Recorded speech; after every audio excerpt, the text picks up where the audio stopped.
Magandang araw, Luzon, Visayas, Mindanao. Bayan, nakikipagtulungan na po ang Office of Civil Defense sa mga lokal na pamahalaan sa palibot ng Bulkang Kanlaon sa Negros Island sa pagbuo ng evacuation plan na susundin oras na lumala ang sitwasyon ng bulkan.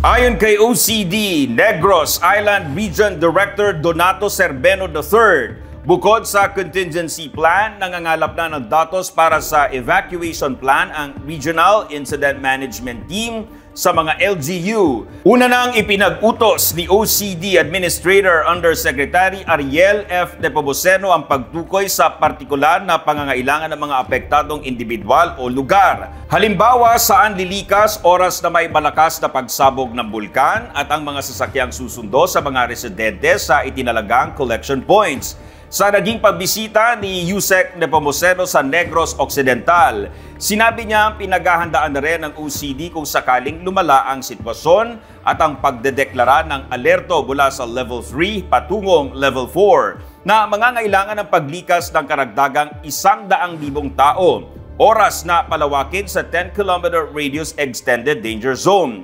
Nasa 1,700 pamilya na nakatira sa 6-kilometer extended danger zone ang pansamantalang nananatili sa 13 evacuation centers sa bayan ng La Castellana. Gayon din sa mga lungsod ng La Carlota at Bago. Nakatakda rin magtayo sa San Carlos City ng relocation o resettlement site ng mga residente ng Barangay Codcod.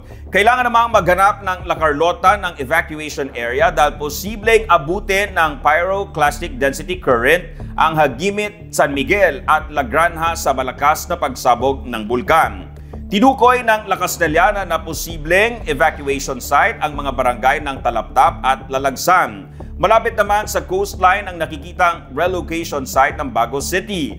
Ayon pa kay Director Serbeno, idudulog nila ang pagtatayo ng evacuation center sa National Task Force Kanlaon na nangangasiwa at nakikipag-ugnayan sa lahat ng mga programa ng gobyerno, aktibidad at proyekto upang matiyak ang mabilis na recovery period sa mga apektadong komunidad.